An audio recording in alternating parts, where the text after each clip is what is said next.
Hey guys, tonight we're squeezing into a suit of armor, clambering onto a warhorse, and promptly realizing, yeah, this life kinda sucks.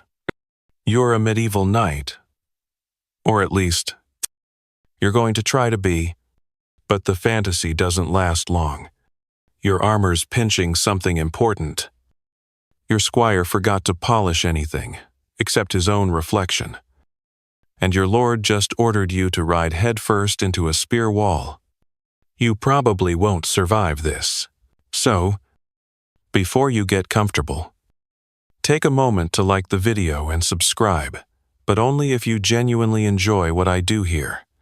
Let me know in the comments where you're listening from and what time it is over there. Now, dim the lights. Maybe turn on a fan for that soft background hum. And let's ease into tonight's journey together. You're standing in the courtyard of a stone keep. It's not as glamorous as the tapestry made it look. There's mud, chickens, and the smell of unwashed chainmail drifting in the breeze like an omen. The banner above flaps in the wind, proudly bearing your lord's sigil. A lion, or a griffin, or possibly a squirrel if you squint. Doesn't matter. You're the knight today. And that means three things: discomfort, confusion, and almost certain chafing. You've got armor on. Of course. It's heavy. Very heavy. Romantic paintings forgot to mention that steel plates don't breathe.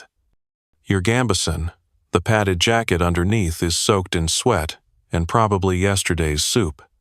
Under that, a linen shirt you've been wearing since the last solar eclipse. And yes, you do smell like fermented regret. Now, imagine trying to run, or worse, mounting a horse that has exactly zero interest in letting you climb aboard while you're dressed like a kitchen cupboard. Spoiler, you don't vault gracefully into the saddle. You flail. You grunt. And your squire ends up pushing your armored backside like he's trying to shove a cart uphill. By the time you're sitting upright, the sun's lower, your thighs are burning, and your dignity is somewhere back in the hay pile. Historians agree knights were formidable warriors, trained for years in weaponry, tactics, and horsemanship. But they also agree being a knight was grueling. The glory was real. Sure, but mostly in hindsight. In the moment, it was sweat, breeze, and the occasional case of medieval trench foot. The worst part, you can't go to the bathroom easily. No one talks about this, but it's very real. Some armor had a flap, others didn't. Either way, once you were suited up, you stayed suited up. And if nature called during a long battle, well, congratulations. You're now fighting and marinating, even off the battlefield. Things weren't much better. You're expected to maintain your weapons, your armor, your appearance within reason, and your reputation. A single insult could spiral into a duel. And that's before you've had breakfast. Quirky side fact. Some knights believed rubbing onions or garlic into their armor would ward off spirits or disease. Others swore by wearing amulets made from boar teeth or bits of saints' knuckle bones. You're not entirely sure what your little pouch contains, but it definitely smells like regret and possibly pickled fish. And then there's the issue of your groin. No one warned you that sitting in full armor is, let's call it an exercise in pressure management. Your legs are numb. Your hips are locked. And the codpiece, it's decorative, about as comfortable as a metal taco shell. As you clank your way through town, because yes, you do clank villagers, step aside with a mix of awe and poorly hidden amusement. Children, imitate your stiff-legged walk. A goat tries to eat your boot. You consider retiring early. Butolas. Your duties continue. You've got patrols to ride, taxes to oversee, maybe even a rogue hedge knight to challenge in a field somewhere. There's always one. He's always got dramatic hair and tragic backstory. And you can't exactly take a sick day. Knights are expected to be living embodiments of courage, honor, and stomachs of steel. Got the plague, walk it off. Dislocated shoulder, that's just a flesh inconvenience. Historians still argue whether the average knight lived longer than a common peasant. Sure, you had better food and more protection, but you also had more chances to die gloriously. Which sounds poetic until you're trampled by your own horse during a training accident. By sunset, you're exhausted, not because you fought dragons, but because you spent 14 hours sweating in a tin can, getting bossed around by someone who thinks they're descended from Charlemagne just because their grandmother married up. You finally pry off your helmet, your hair plastered to your skull, your face redder than a boiled beet. You catch a glimpse of yourself in a polished shield. Glory, yeah. Let's call it work in progress. You collapse onto a straw mattress that might be generously described as hay with ambition. You exhale. Bones aching. Armor creaking. Congratulations. Brave knight. Only 6 more decades of this. You wake to the distinct sensation of a chicken pecking your helmet. Not a metaphor, an actual chicken. It's perched on your chest plate, cocking its head as if judging your life choices. You try to sit up, but the armor turns that simple act into a full-body negotiation. After a bit of rocking and swearing under your breath, you manage to roll sideways, startling the chicken and sending it flapping off with the smug satisfaction only poultry can express. The straw mattress hasn't improved overnight. It now includes 2 mystery lumps and a flea the size of moral ambiguity.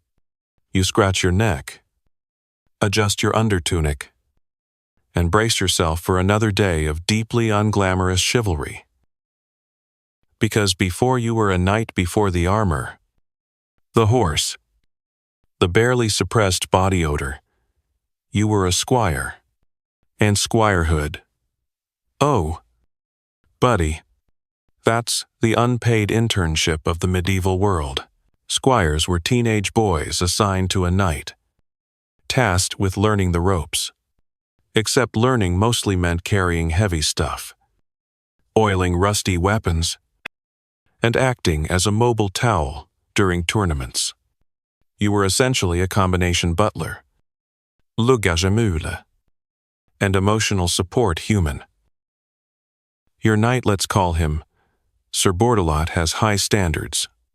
He wants his chainmail scrubbed with sand until it shines. His boots must be buffed until your fingers blister. His horse brushed twice daily and never called fat in its presence. It has feelings, apparently, but worst of all, you're in charge of helping Sir Bordelot into his armor. All of it. And we're not talking a 5-minute zip-up suit. This is a full-body ordeal. Dozens of pieces, each with its own buckle, strap, or preya for stability. One misaligned greave, and suddenly he's walking like a crab.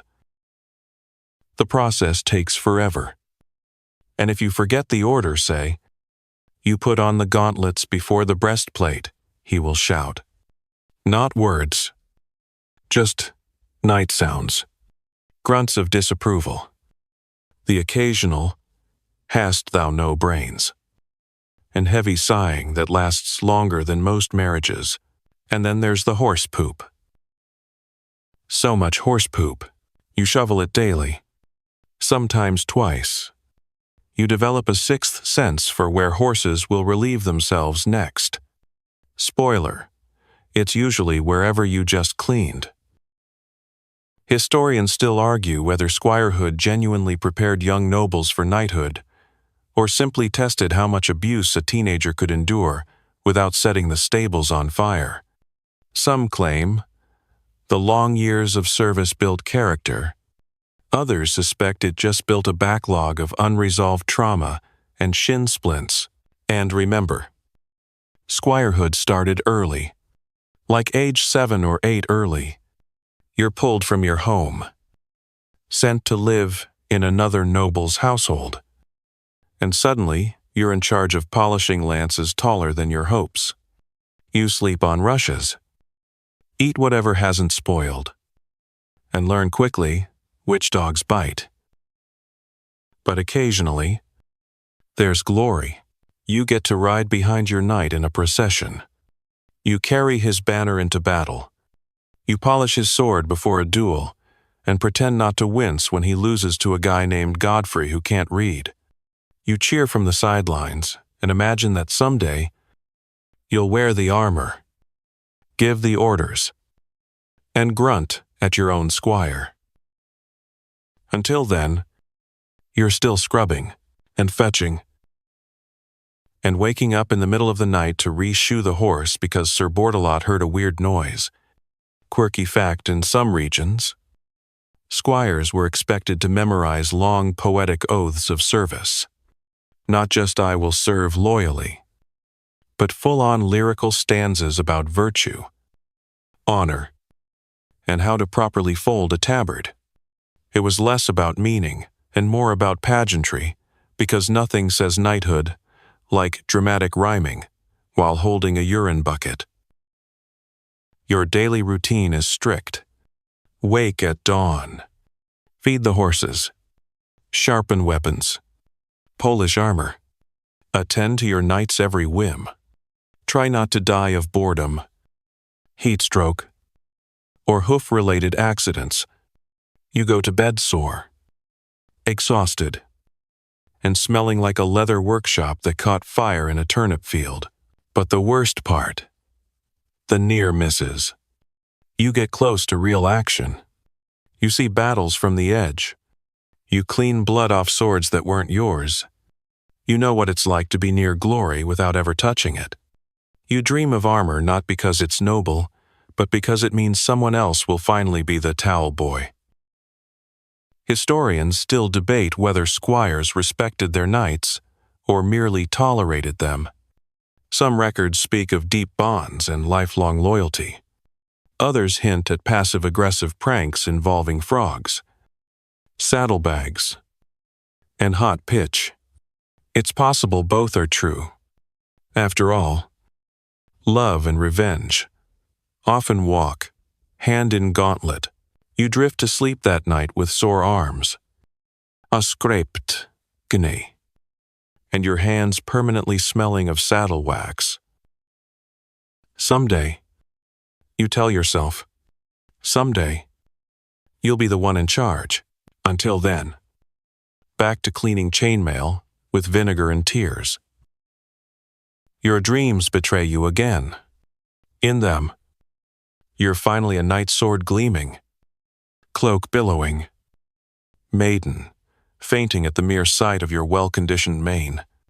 But then the dream shifts. Your sword bends like a boiled carrot. Your cloak catches on fire. And the maiden, she's your real-life horse. Judging you from beneath heavy lashes, you wake up sore in places that shouldn't even exist. The rooster's late again. But your internal clock, trained by years of being yelled at for oversleeping, is right on time. You pull on your tunic, still crusty with yesterday's effort, and trudge out to the training field.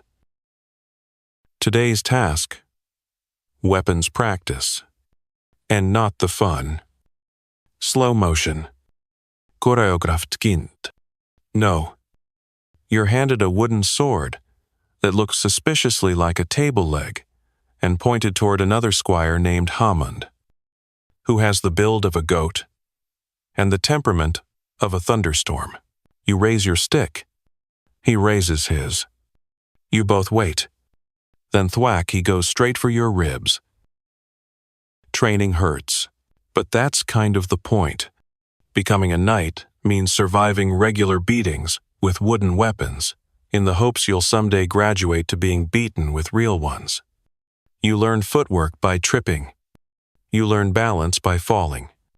You learn pain by, well, you get the idea.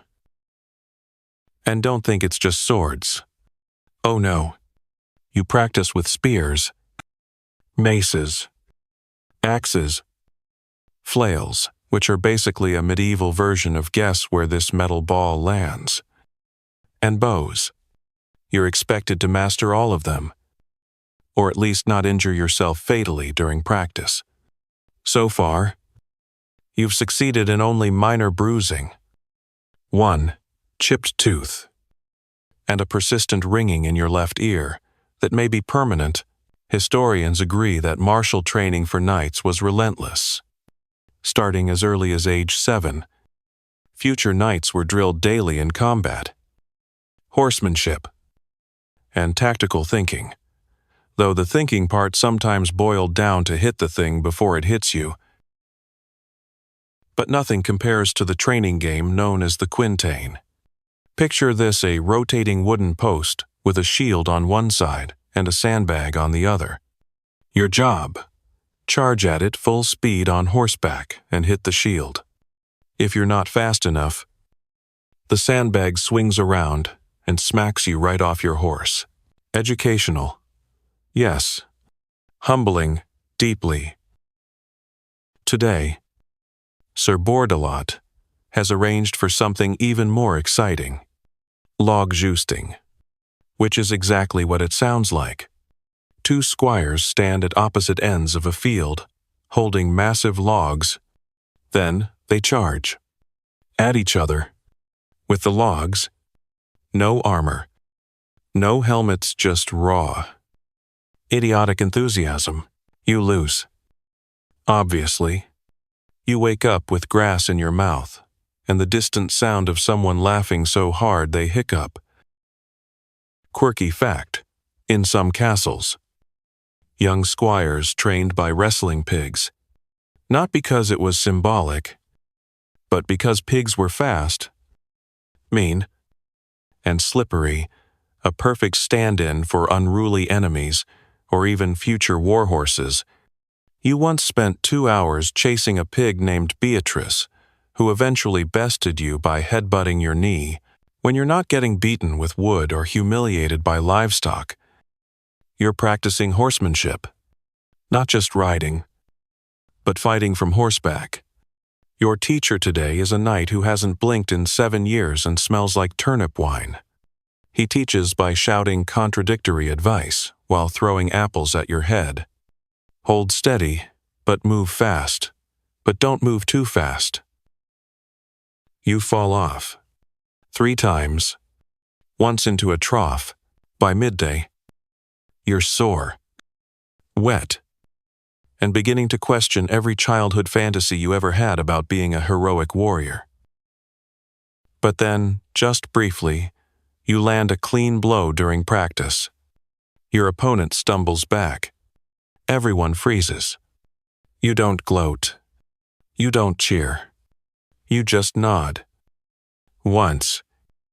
Like you meant to do that all along. The instructor squints at you. Do it again. You fail immediately. Still, it felt good for a second. Historians still argue whether these grueling training methods actually improved knightly performance in real combat. Some suggest many knights died early in battle, precisely because their practice conditions were too choreographed. Others say that, without the constant battering and repetition, they'd have crumbled even faster. By nightfall, your arms barely lift. Your fingers are raw, and you've got a splinter in your calf the size of a falcon quill. You collapse into the straw with a groan that sounds like it came from a much older man. Your bunkmate throws you a piece of cheese. You suspect it's from last week. You eat it anyway. As sleep creeps in, you dream not of glory, but of one thing only, a day without bruises. Morning comes with a whistle and a splash of cold water to the face, not from a courteous servant or even your bunkmate. No. This is Sir Bordelot's idea of motivation. Up, he bellows, as if he's inspiring troops instead of soaking one sad, shivering squire. Today's the day we separate men from misfires. You groan. Your joints sound like a bag of walnuts being crushed underfoot. Today's the test. The trial. The pageantry-packed gauntlet that determines whether you get to rise from lowly squire to full-fledged knight or remain permanently in charge of foot ointment and armor deodorizing. It's called the vigil. You start by confessing your sins. You pose, wondering if fantasizing about smacking Sir Bordelot with a lute counts. The priest raises an eyebrow. You take that as a yes. Then comes the fast. No food. No water. No whining. You spend 24 hours alone in a chapel, kneeling, reflecting, and trying not to fall asleep on the cold stone floor. The candles flicker. Your knees ache. And your stomach is composing angry poetry in Latin. Historians note that the vigil was deeply symbolic. It was meant to purify the squire before knighthood body, mind, and soul. But historians also quietly note that more than a few candidates fell asleep mid-prayer or hallucinated saints offering snacks. Once the night passes, you emerge bleary-eyed and borderline feral. You're bathed by others, which is awkward. Then dressed in ceremonial robes white for purity, red for courage, black for death. Cheerful stuff. And finally, the arming. This is the showstopper. Lords and ladies gather. Trumpets blare. Everyone looks expectantly toward you. The almost knight, who is currently trying not to trip over your new greaves. Your sword is handed to you by a noblewoman with a suspicious resemblance to your bunkmate's cousin. You try to nod solemnly. You mostly just look hungry. Sir Bordelot steps forward. You kneel. He raises his sword and bonks you. Lightly, on both shoulders. It's done. You're a knight now. And everyone claps like you've just solved hunger with charisma. Quirky tradition.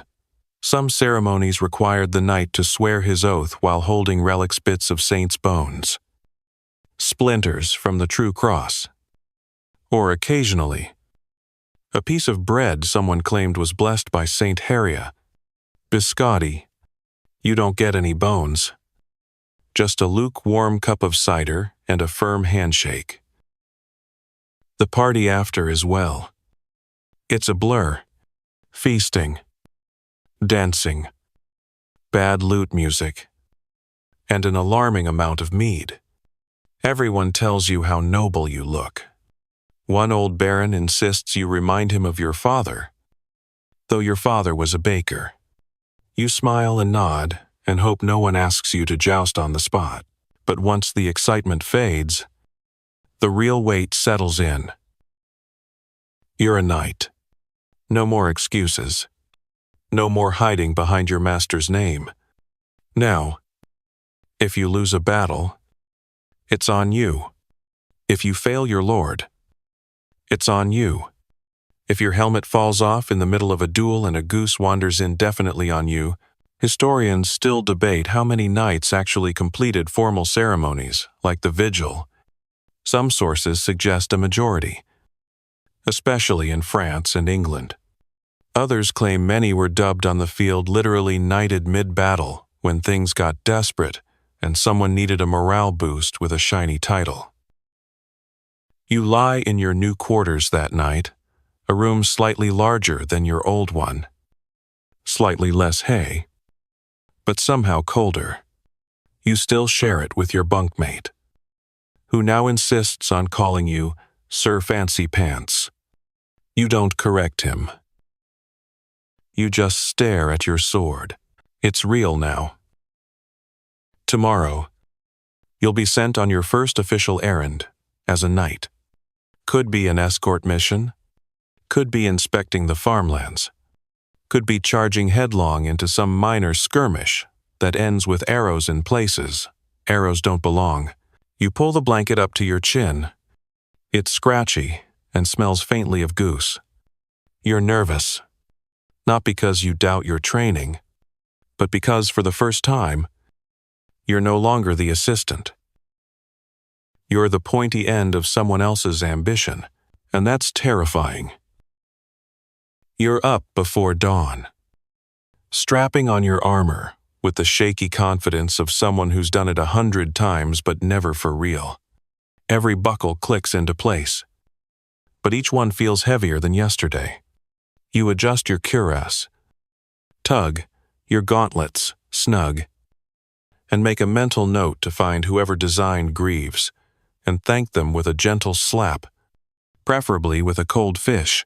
Today, you're riding out with 3 other knights on what's been delightfully downplayed as a routine patrol.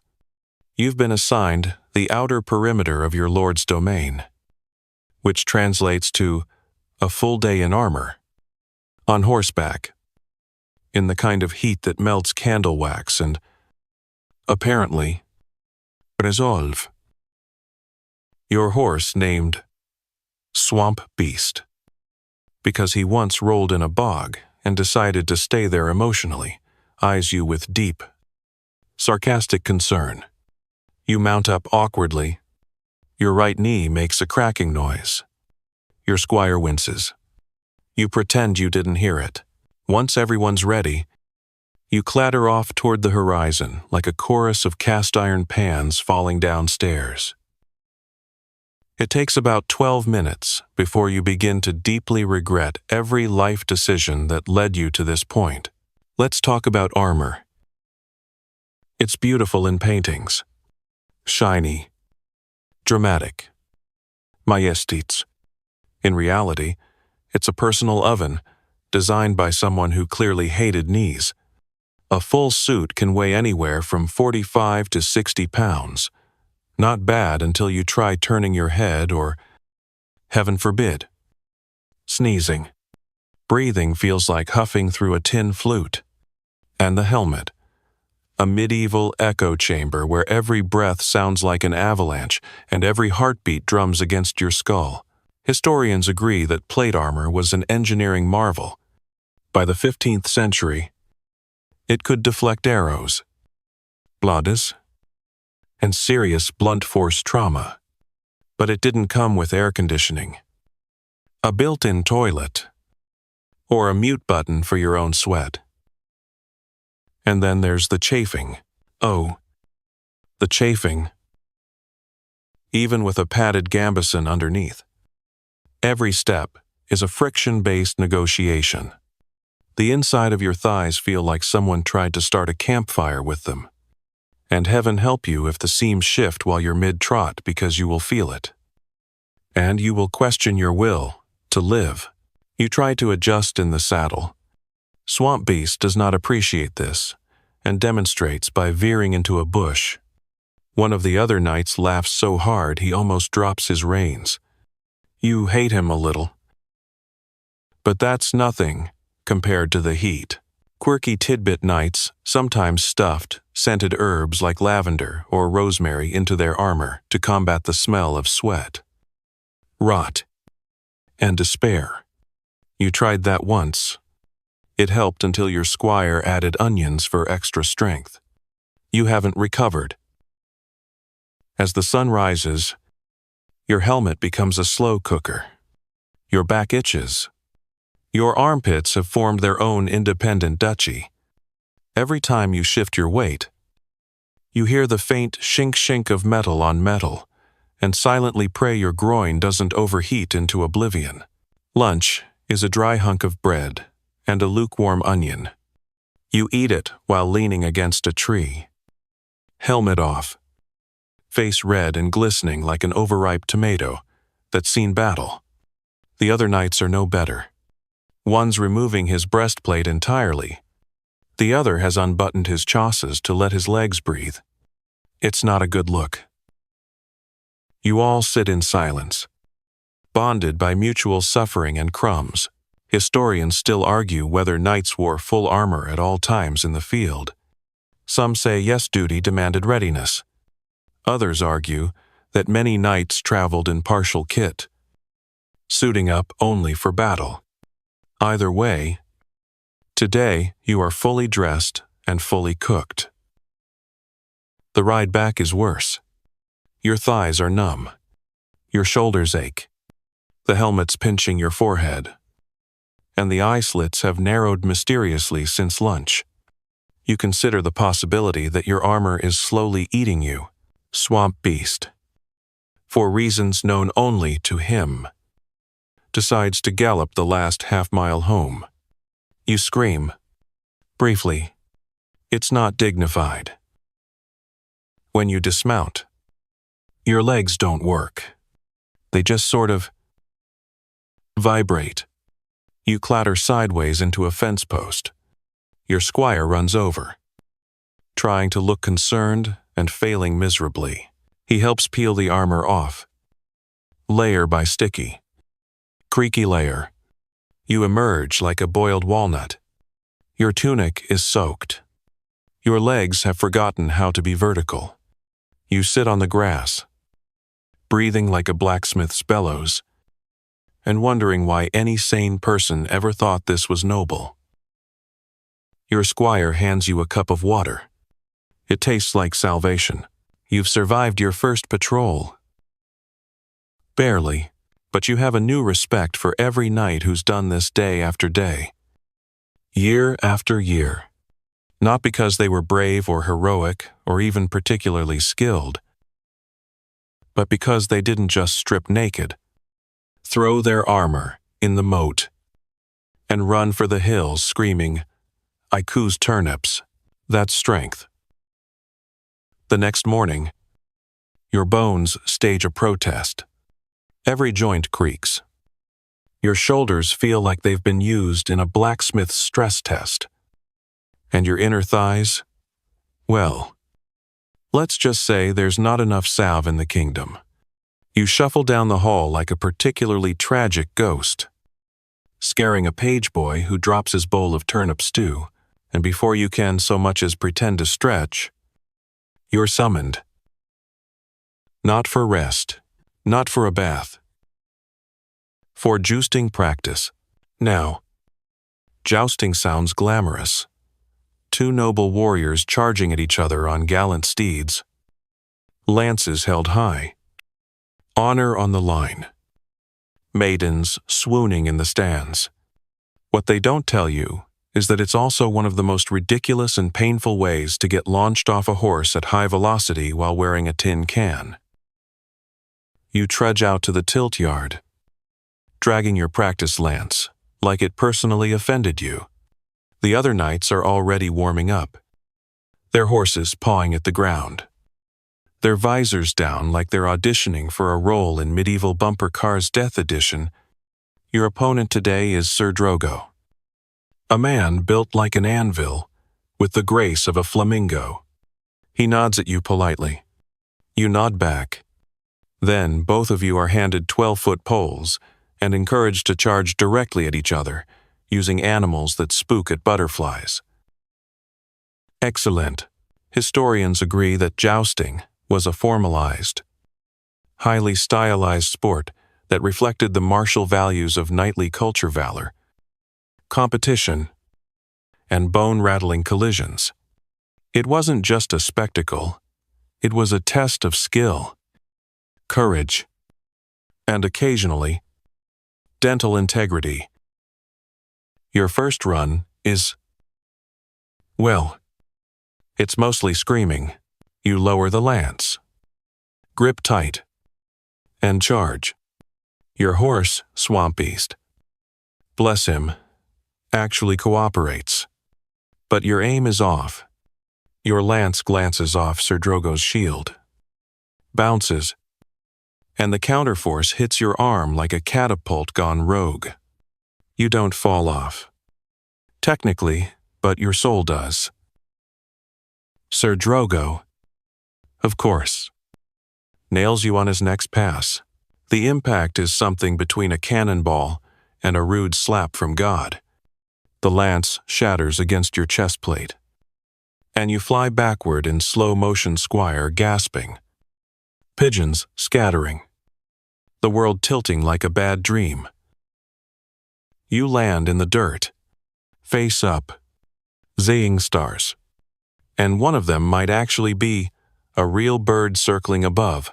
Quirky tidbit: knights in tournaments sometimes wore ladies' favors, silk scarves, ribbons, or even sleeves tied to their armor for luck. You're not wearing one. Maybe that's the problem. Or maybe it's that you have no idea what you're doing. You hear clapping. Someone yells, "Medic," like it's a punchline. You sit up slowly. The crowd isn't large, just a handful of squires and a bored minstrel, but they look vaguely impressed that you're still conscious. Back in the stables, you remove your helm. Your hair is plastered to your head. There's a faint bruise already blooming under your jaw. Your squire hands you a flagon of something herbal that tastes like bitter courage. You drink it anyway. And then, because this is your life now, you go again. Historians still debate how lethal real jousting was. In some periods, it was ceremonial and rarely fatal. In others, especially with heavier lances and less restraint, knights absolutely died doing this. One poor fellow got a splinter through the eye slot. Another's neck snapped mid-tournament. Even kings weren't safe. Henry II of France caught a lance to the face in 1559 and didn't make it. By the third round, you're still upright. By the fourth, you manage a solid hit. The lance thuds squarely into Sir Drogo's shield and splinters beautifully. You both pull up your horses. You nod at each other. Progress. Later, you're cleaning your armor, inspecting the dents. Each one tells a story. This gash, near the shoulder, Sir Drogo's third pass. The scratch across the knee, that was the fence. Actually, you tripped during a water break, but still, they're your dents. You earned them. That night, at the evening meal, no one mocks your performance. One knight claps you on the back and says, "You didn't fall like a complete fool." High praise. You soak your limbs in a wooden tub, half filled with water, and something the kitchen maid calls herbal brine. It smells like pickled feet. Your muscles hum with dull pain. Your mind, however, feels sharper, because, for all the chaos, the bruises, the spinning falls, jousting demands focus, timing, balance. You're starting to understand it. Or at least, you're starting to suck slightly less. Before bed, you pass the tilt yard. The moon's out. The place is quiet. You pick up a shattered lance tip, still warm from the sun, and smile. The shouting starts before breakfast. You blink awake, disoriented, and nearly headbutt your squire, who's kneeling at your bedside with your greaves. Urgent summons. He says, out of breath.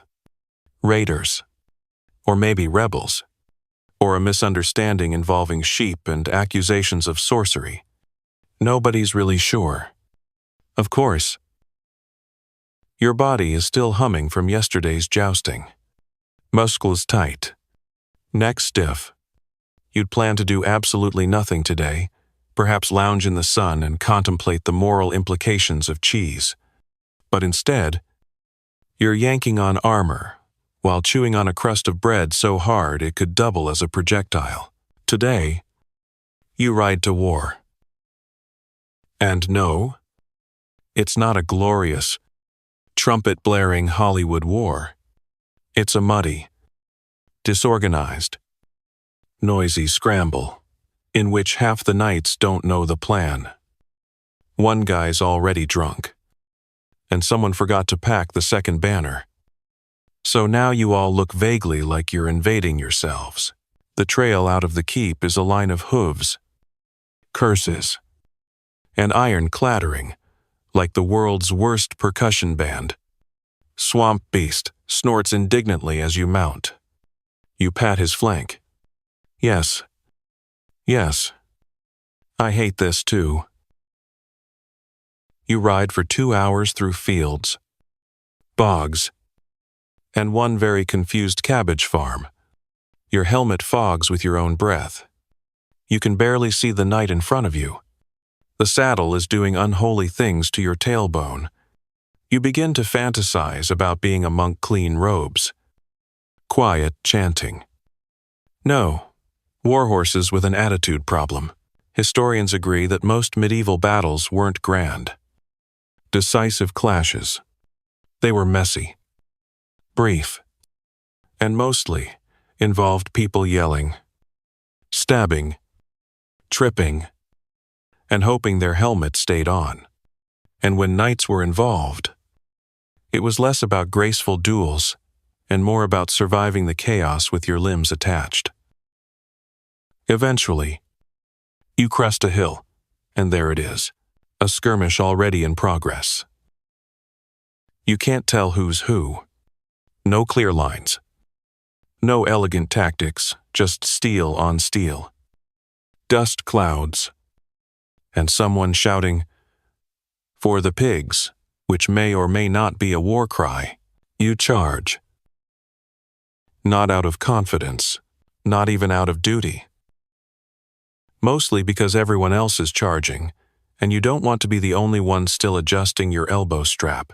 The impact is immediate. No warning. One moment you're galloping. The next clang your shield takes a hit that sends vibrations down your spine and into your molars. You swing, miss, duck, hit. Your lance snaps. You're suddenly wielding half a tree. Your horse rears. A crossbow bolt zings past your ear. Your vision narrows. All you hear is metal, screams, and the rhythmic thud of your own heartbeat. This is not a duel. This is chaos with helmets. Quirky fact. Many knights carried multiple weapons into battle: sword, dagger, mace, even war hammers because things broke constantly. You reach for your side dagger and discover it's not there. Your squire forgot it. Or maybe you forgot to tell him. Either way, now is not the moment for blame. You dismount, sword out, and immediately slip on something you pray is mud. You stab, block, shove. You think you wound someone, or maybe that was just a shield. A helmet glances off your arm. Pain flares. You grunt like an angry badger. Then, just like that, it's over. The enemy retreats. Your side regroups. A few wounded moan nearby. Someone's helmet is on backwards. Another is yelling about his missing boots. You exhale. You're alive. Barely. Historians still argue about the effectiveness of knights in disorganized melee. Some claim their armor and skill gave them an edge. Others argue that once they were unhorsed or outnumbered, they were just slower-moving targets with expensive outfits. Truth is, luck played a larger role than most were willing to admit. You find your squire. He's Paul, wide-eyed, and inexplicably holding a chicken. "I saved it," he says. You pat his shoulder. Back at the keep, everything aches. You remove your armor piece by piece, revealing sweat stain, fresh breeze, and a deep desire to lie down for a month. You sit in the dirt, eating cold barley and whatever that thing is beside it, possibly turnip, possibly soap. Someone says, "You did well." You nod slowly. "I stabbed a hay bale." Still counts. Later. In the bath, a barrel. Really. You close your eyes and let the heat soak into your bones. Your hands are raw. Your knuckles scraped. A new dent in your breastplate looks almost artistic. You whisper, "I survived." Because sometimes, that's enough. You wake with your face stuck to the wooden floor beside your bed. At some point last night, you must have missed the mattress entirely, tumbled from your chair, or simply collapsed mid-boot removal. You pry your cheek off the boards with a groan and discover someone's written, "Nice fall." Sir Clumsy on your breastplate in charcoal. Probably your squire. Revenge will be slow and poetic. You barely have time to stretch before the steward bursts in. You're needed on the walls. He huffs. "Siege alert." You blink. "Siege what?" "Siege alert." He repeats, as if you're hard of hearing, and not just hard of accepting your fate. Sieges, you learn quickly, are where fun goes to die. Forget dramatic cavalry charges and one-on-one duels. This is boredom, wrapped in dread, dipped in dysentery, and served with a side of psychological collapse. Your castle proud, drafty, and slightly leaning, is now the center of attention for a band of very determined raiders who've set up camp just outside bow range. They've brought tents, drums, and an entire pig roasting on a spit. Frankly, they look more relaxed than you do. Historians agree that medieval sieges were less about heroic battle and more about slow, grinding, attrition, a test of supplies, morale, and how long you could go without fresh vegetables. Or hope you take your place on the battlements, peering over the edge in your full armor. You regret this instantly, because the wind-up here is both icy and insistent. It slips under your collar, like a medieval tax collector. You wait, for hours. The enemy doesn't attack. They just sit. Occasionally, someone plays a flute. Once, they launch a dead cow over the wall. It lands in the courtyard with a squelch that shakes your soul. Quirky siege tactic attackers sometimes used biological warfare, launching diseased corpses, rotting meat, or even barrels of manure into enemy castles. The goal wasn't to kill directly, it was to spread panic, pestilence, and the unforgettable scent of decaying goat. Inside, conditions start to crumble. Food rationing kicks in. By day 3, you get one stale biscuit and a suspiciously gray turnip. Someone in the kitchen tries to serve pigeon surprise. But the surprise is that there's no pigeon. Your fellow knights argue constantly. One wants to ride out and charge the enemy, like a hero in a badly written epic. Another wants to tunnel under the walls and sneak attack. A third has taken to knitting, muttering about strategic mittens.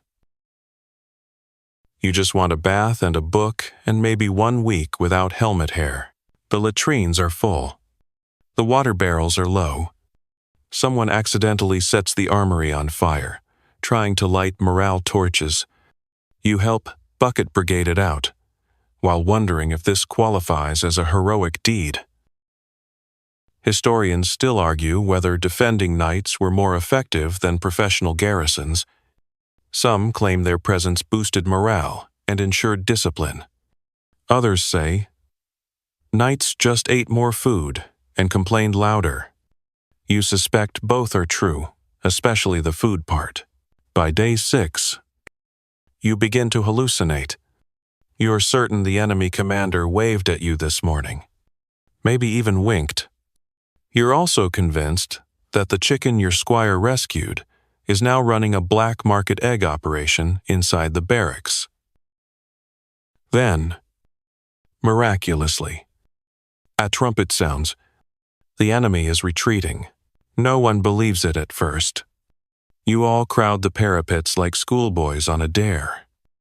Watching the tents vanish one by one, smoke curls into the sky. Their pig spit remains unattended. Swamp Beast lets out a delighted fart.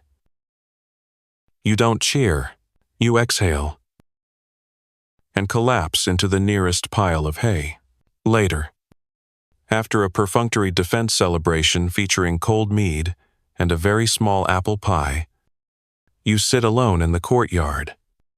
Armor off, tunic damp with sweat and ash. You look up at the stars. The night is quiet. For once. And you realize it wasn't the battle that almost broke you. It was the waiting. The slow unraveling of nerves. The constant worry. The itch of wool under your armor. The sound of rats in the pantry and the never-ending echo of wind against the stone walls. Quieter than swords.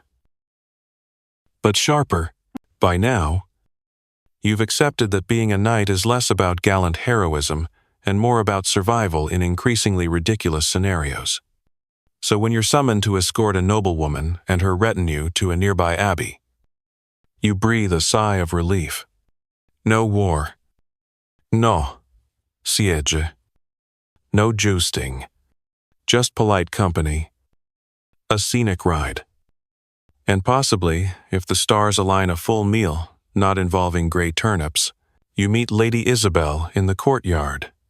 She's draped in velvet, smells faintly of rosewater, and regards you with the expression of someone who's recently lost a bet.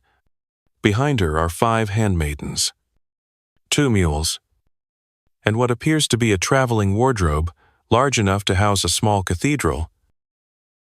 Sir Botheringdale. Was it, she asks.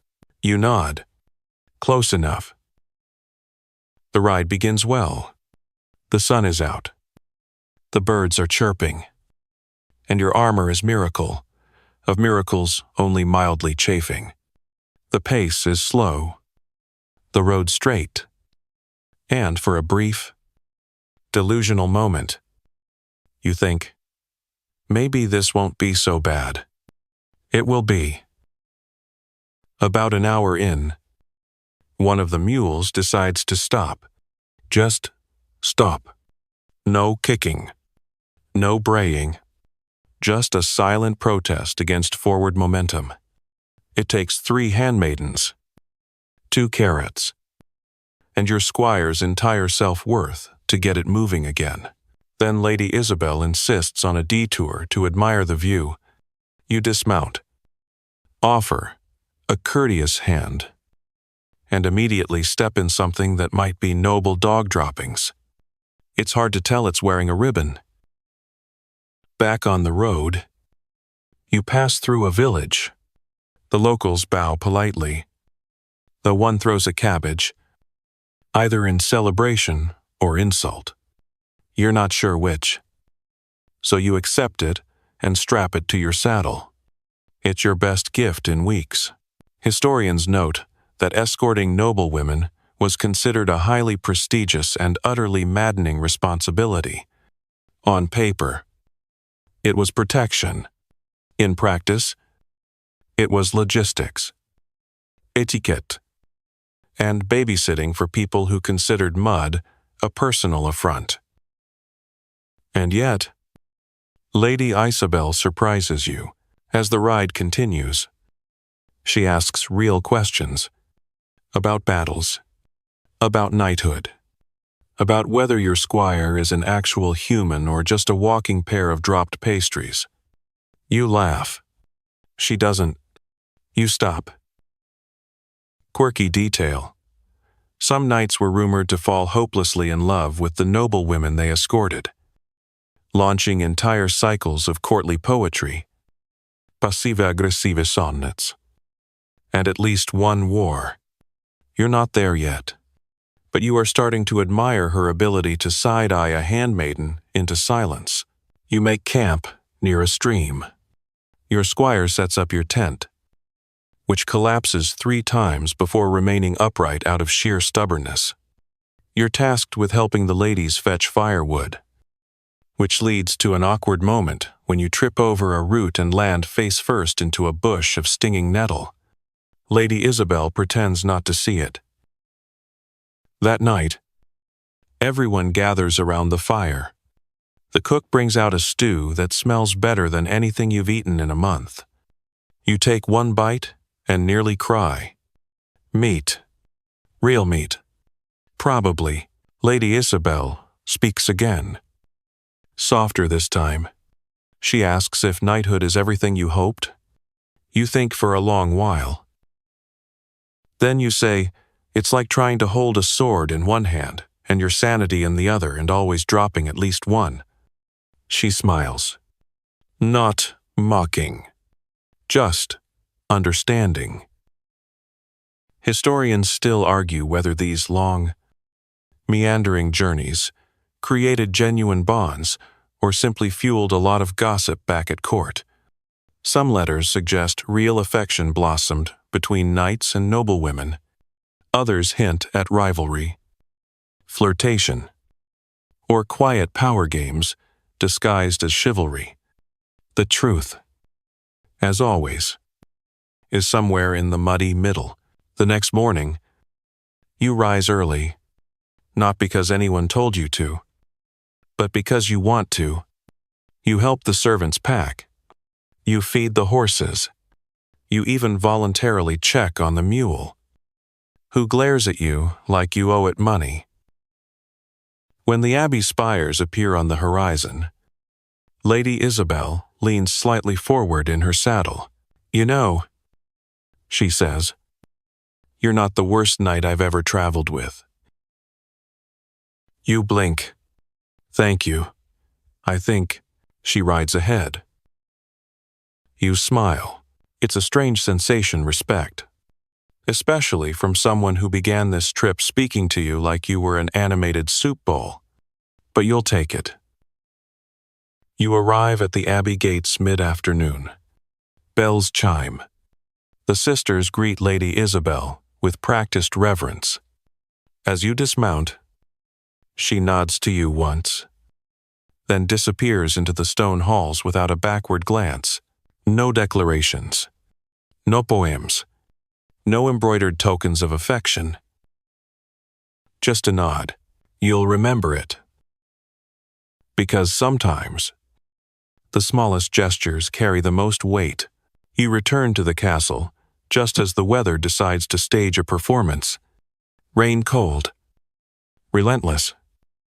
Horizontal lashes across your face as Swamp Beast trudges through the mud like a disgruntled walrus. Your squire is behind you, muttering a prayer that involves threatening to sell his own boots for firewood.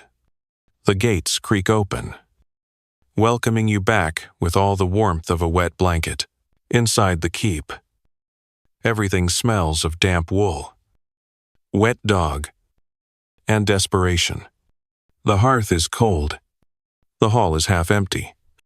You dismount, aching in places you thought had healed, and strip off your rain-soaked cloak, which hits the ground with a noise somewhere between a splat and a sigh.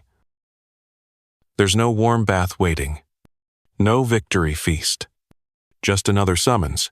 You're to attend court.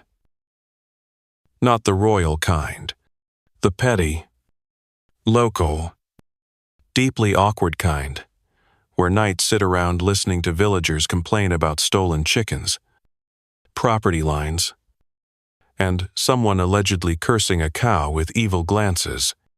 You slosh into the great hall, where the local baron is already yawning on his throne. The room buzzes with tension and wet cloaks. The scribe is asleep at his desk. A sheep bleats from somewhere suspiciously close to the fireplace. This is your new duty, judgment. Historically, knights weren't just warriors. They were expected to serve as enforcers of law. Minor judges, even mediators, the sword and the scale, all rolled into one slightly soggy suit of chainmail. The first case, a miller accusing a baker of sabotage, something about mold, spoiled flour, and an insult involving the word crusty. You listen. You nod. You ask one question, and suddenly both parties are crying. You sentence them to a shared week of cleaning the town's latrines. Swift, just, fragrant. Next, a goat has apparently been wandering into the chapel and refusing to leave. The priest claims it's possessed. The shepherd says it's just drawn to incense. You suggest fencing, incense relocation, and perhaps a baptism, just in case. Everyone seems oddly pleased. Then comes the girl. She's small, maybe 12, dragged in by two older women who hiss words like witch and demon seed with the urgency of people who've had far too much free time. Hair crime buying pretty and clever, and once allegedly convincing a chicken to lay 2 eggs in a single morning. The baron leans forward. You freeze, because you've seen this before. He's seen this before. This is why you're really here. Not for battles, not for noble quests, but for the ugly underside of a society terrified of women who stand out, especially if they're young, especially if they're beautiful, and especially if they're poor. Historians still debate how many accusations of witchcraft, heresy, or unnatural behavior were fueled by little more than envy, fear, or petty vengeance. Some argue these trials were religious purges. Others believe they were social tools, a way to punish the powerless for making the powerful uncomfortable. You step forward. You ask the girl's name. She mumbles it. Aline. You ask what happened. She shrugs. I fed the chicken. The court is silent. Then you speak. She fed the chicken. The chicken laid eggs. The chicken is, as far as I know, not dead. Case dismissed. The crowd murmurs. The two women begin to protest, but the baron raises his hand. Let the knight speak, he says, and that's it. Aline is released. She runs. The goat follows her. For reasons unknown, you lean back. Justice, or something near it. Quirky footnote: some knights carried tokens not just from ladies, but from the poor gifts of thanks in the form of ribbons, carved trinkets. Ava Dreedherps. You once received a turnip shaped vaguely like a duck. It's still in your saddlebag. Court ends with a final complaint about stolen laundry. You decide not to ask follow-up questions. Everyone is tired, damp, and one misplaced sock away from rioting. That night, you sit alone in the chapel. You think about Aline, about how close she came to ruin, about how many others weren't so lucky. Being too pretty wasn't a blessing in the Middle Ages. It was dangerous. It drew attention, envy, lust, accusation, and unless someone spoke up, someone with a sword and a spine, it often ended in silence. Historians still argue whether knights were protectors or enablers of these systems. Some say they upheld brutal power structures. Others insist they had the authority and occasionally the courage to challenge them from within. You want to be the second kind. Tomorrow, you'll ride again, but tonight, you rest.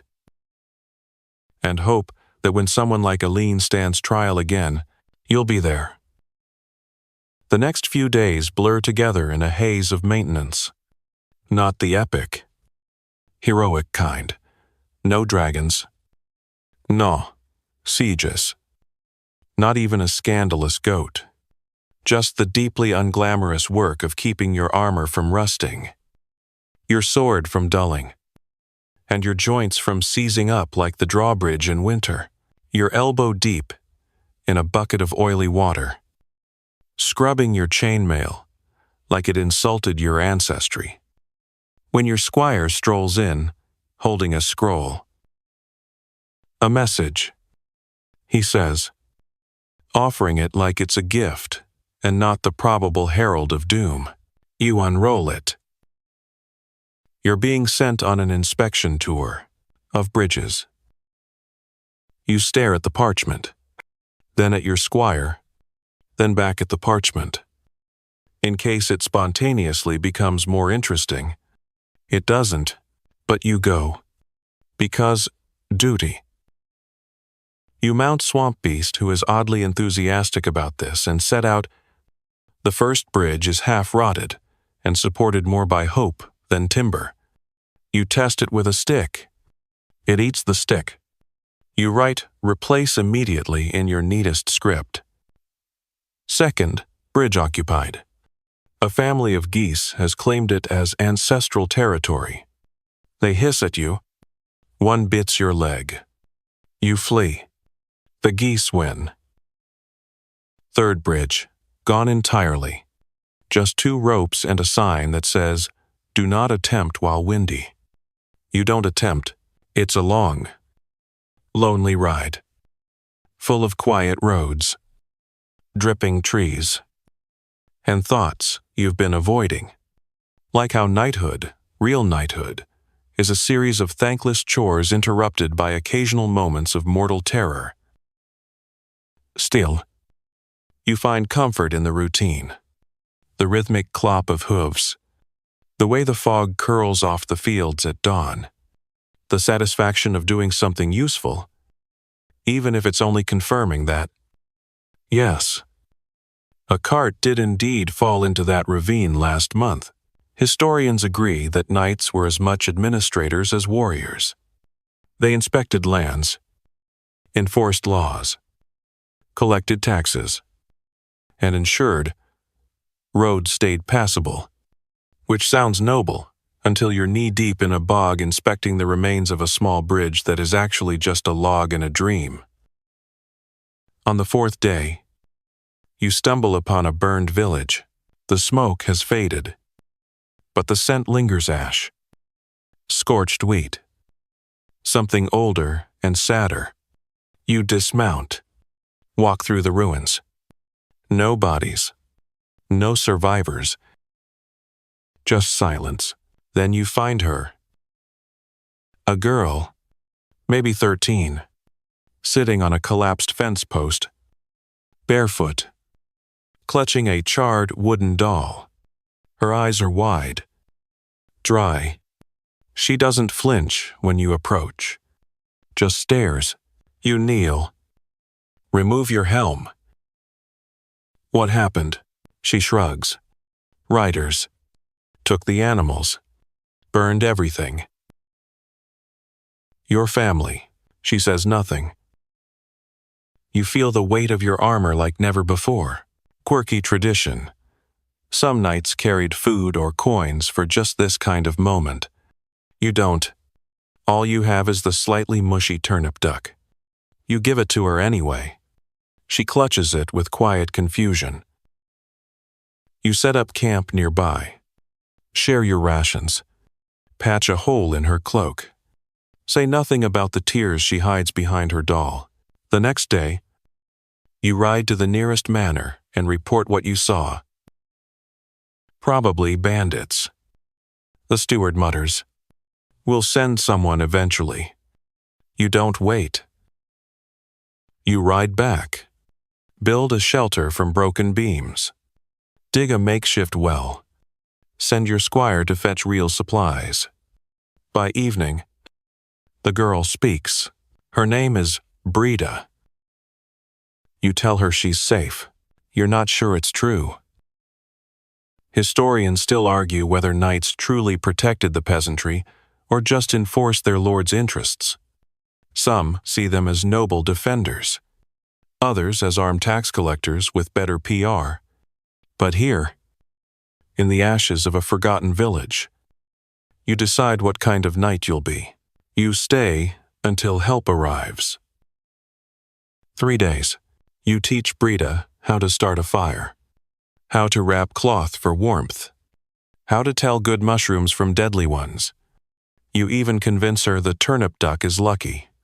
She ties it to her belt with a bit of frayed ribbon.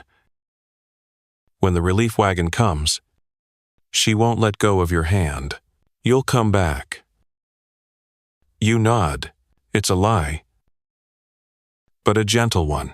That night, riding back to your own keep, you pass another bridge, this one intact, arching gracefully over a silver creek.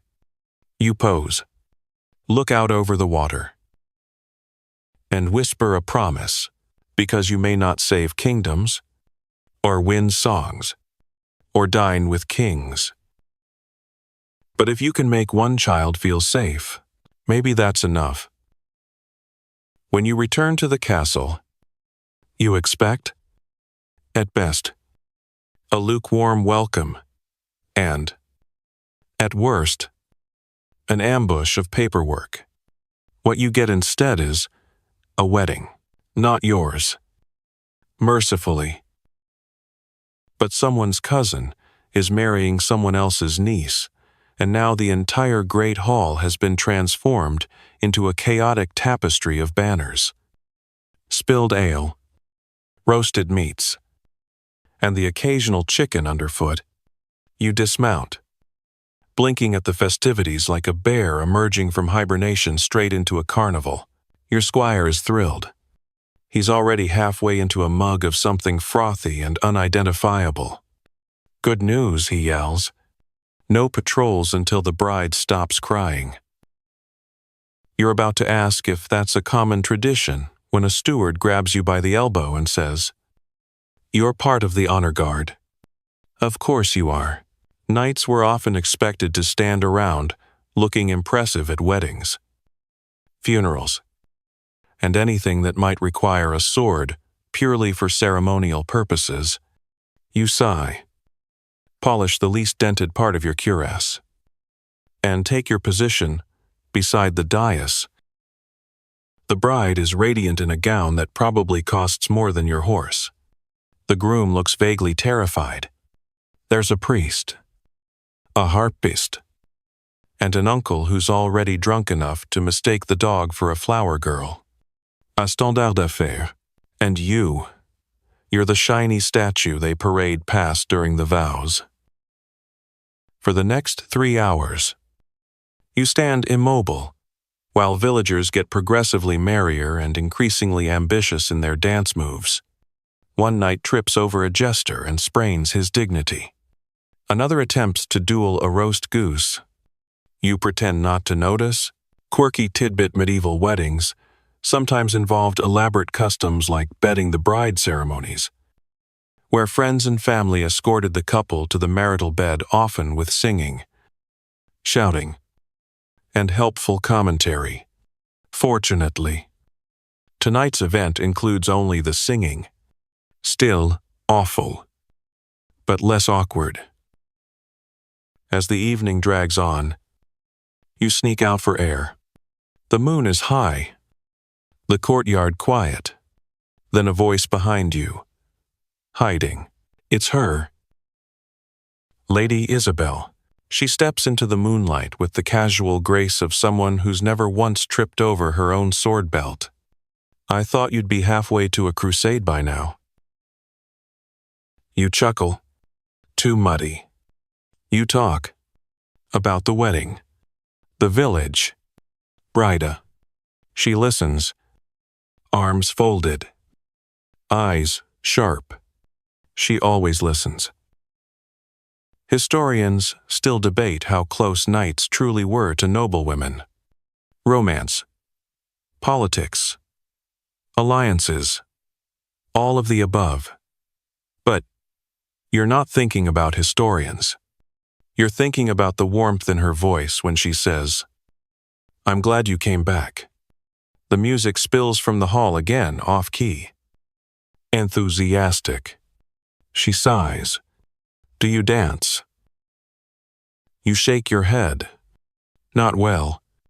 Perfect, she says, and drags you inside. It's chaos. People spinning, laughing, clapping on the wrong beats. You step on someone's foot. They cheer. You nearly knock over a flagon. Someone hands you a turnip. You have no idea why, but you raise it like a trophy. Lady Isabel laughs. For a moment, just a moment, you forget the weight of your armor, the bruises, the cold, the politics, the pressure. You just move.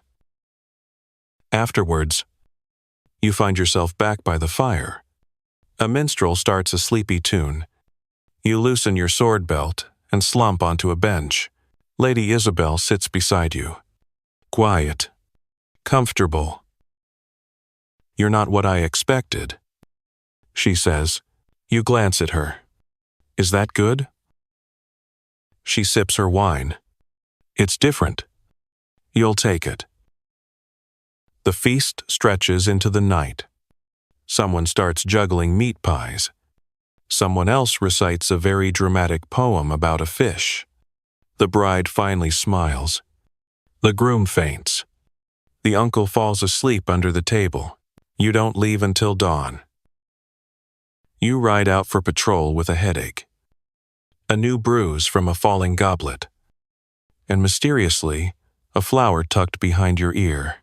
Historians agree that weddings were one of the few times all social classes mixed under one roof.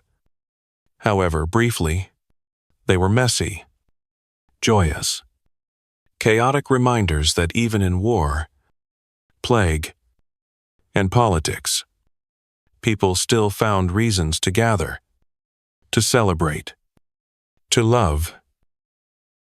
The next day, Amisnia arrives, not with another inspection, not with court summons, with news. Your name has been submitted for a formal commendation. Apparently, someone's cousin's niece's brother-in-law saw you. Stop that witch trial.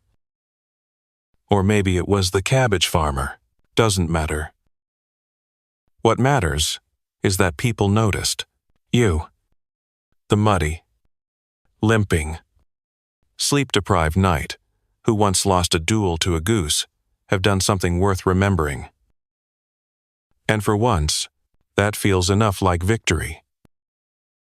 The scroll announcing your commendation arrives sealed in red wax, with more ribbon than sense and handwriting, so curly it may have been penned by a swan with artistic ambition. You open it expecting glory. What you get is ceremony. You're to present yourself at the ducal seat 3 days hence. In full armor, with your best horse, and, ideally, without looking like someone who just crawled out of a ditch fight with bandits and emotional baggage, you groan. Swamp Beast groans louder. Ceremonies, you've learned, are far more dangerous than battle. At least in battle, people expect you to mess up. Ceremonies, on the other hand, demand poise, polish, and knowing which fork is not for stabbing. You have a terrible track record on all three. You polish your armor until your arms ache. You scrape mud from your boots with a spoon. You even brush Swamp Beast, who retaliates by biting your squire's hood and swallowing a button. Your cloak is pressed. Your hair is trimmed. And, by the time you're ready, you look almost like a knight from the songs. Almost. The ducal court is a mosaic of marble, velvet, and opinions. You ride through the gates. Every eye on you, and immediately question every decision you've made since birth. You dismount too quickly, stumble slightly, and pray nobody noticed. Several ladies definitely noticed. Inside, the hall is breathtaking. Banners hang from polished beams. Courtiers swish past in clouds of perfume and ambition. The Duke sits on a high chair that somehow manages to look both regal and extremely uncomfortable. You kneel. He nods. The commendation is read aloud in a voice that could put lightning to sleep. You're praised for noble restraint, unshakable fairness, and valor tempered with mercy. You wonder briefly if they've confused you with someone else. Then you're handed a medal. Not gold, not silver, iron, shaped like a small hawk. You're told it's symbolic. You believe it. Historians confirm that knighthood commendations were often less about material reward and more about symbolic recognition badges of virtue, reputation, and political positioning. And yet, despite how cynical you try to be, you feel something warm flicker in your chest as the crowd applauds.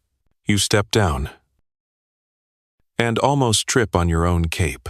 Quirky aside in some courts, knights were expected to perform feats of strength after their commendation, breaking a log, bending iron, wrestling a boar. You thank the saints that this court merely requires you to pose for a very long painting next to a tapestry of someone else's glorious victory. The court feast is less awkward than you expect. A steward offers you spiced wine. Someone compliments your boots. A very old lady pinches your cheek and says you look like her third husband, but with less gout. Then you see her again. Lady Isabel, in court finery, flanked by a trio of whispering ladies who absolutely noticed your cape stumble. She raises an eyebrow. You clean up. You raise one in return. So do you. Must be contagious. You end up talking for hours. Not in the center of the feast. Not where the lords debate taxes and the baron's wife is trying to tame a dancing bear. But off to the side, under a window where the music is softer and the air smells of apples and rain. She asks if you've heard about the proposed campaign in the north. You nod. More mud. Different screaming. Going. I wasn't invited. She studies you for a beat. Maybe you should be. Historians still argue whether noblewomen had real influence over knightly appointments, or merely operated behind veils of suggestion. But in this moment, you realize something strange. You care what she thinks. Not because of politics, not because of protocol, because of who she is and who she sees in you. You're no longer just the mud-covered new knight with an unhinged horse. You're someone worth talking to, fighting beside, maybe even trusting. The feast dwindles. Courtiers peel away. You're shown to a guest chamber with actual linens and a pitcher of wine, so heavy it feels like a weapon. You fall into the bed and sigh into the pillow. The next morning, you're invited to speak with the Duke privately. You assume you're in trouble, but know he's asking your opinion. On the northern campaign, on the border garrisons, on the peasantry. You try to sound wise. You probably sound tired. But he listens, and that's terrifying. Because being heard means being responsible. Being seen means being expected to act. You leave the court with more questions than answers. A commendation on your chest, 1,000 eyes at your back, and a quiet certainty that you're no longer just surviving. You're beginning to matter. You return to your home keep, with the Duke's words still buzzing in your skull like an overexcited bee. You've seen the edges of this realm, he said. You know how it phrase? Which sounded very poetic and extremely like a job offer wrapped in vague threats of responsibility. You ride in at dawn. Dew still clinging to the thatch and mist curling in sleepy loops around the courtyard stones. Your squire greets you with a cheerful, "You're not dead," and immediately hands you a half-eaten biscuit. It's good to be back, but something's shifted. The other knights nod to you with a little more weight behind it. The steward calls you sir without sneering. Even the cook gives you 2 ladlefuls of stew without needing a bribe. Recognition is a strange thing. Not loud or explosive, just heavier. Like your boots, sink an inch deeper with every step. You're not invisible anymore. You check the barracks. You check the stables. Swamp Beast is, somehow, fatter. You do not ask how. You check the guard rotations and realize someone's been reading your old patrol notes. You check your armor, and someone's cleaned it without being paid. You almost miss the anonymity. Almost. Then comes the letter. From the north, a formal request, knights to assist with border tensions near the mountain passes. There's talk of raids, vanishing supply carts, and a village that swears it was attacked by something with hooves and 2 heads. You read it twice. It still makes no sense. You take it to the hall and drop it on the long table like a gauntlet. Looks like we're writing. You say. The other knights groan, but they start packing, because now, when you speak, people listen. Historians often describe knights as regional stabilizers, riding circuit through borderlands, reporting to lords, squashing banditry, and very occasionally battling monsters, real or imagined. It wasn't always glorious, but it was vital, so you ride. Again, the mountains rise like stone teeth against the sky. Snow, still clinging to their ridges like powdered sugar that wants you dead. The wind has opinions. The path narrows, and then you see it. A burned cart, splintered wood, no bodies. Just deep, ragged tracks in the mud that curve sharply into the trees. You dismount, kneel, study the marks. Whatever made them was heavy, fast, and, in a hurry, bandits. Wolves, something worse. You follow. The woods close around you dark, dense, full of sound. Branches crack overhead. Somewhere in the brush, something snorts. Your horse refuses to move further, so you go on foot. You find the village just before dusk. It's quiet. Too quiet, you approach the gate. And it opens, slowly. Inside, the villagers stand in rows. Not fearful, not hostile, just waiting. Their elder steps forward, bent, wrinkled, wearing a cloak made of every color except wealth. You came, she says. You blink. Yes, good, she says. We've been watching. You don't ask how. You just nod. Because, honestly, you've seen enough strange things this year that mystic forest surveillance barely registers. Over dinner, simple stew. Surprisingly good, you learn the truth. It wasn't monsters. It was men. Soldiers. Deserters, maybe. Dressed in furs and animal skulls.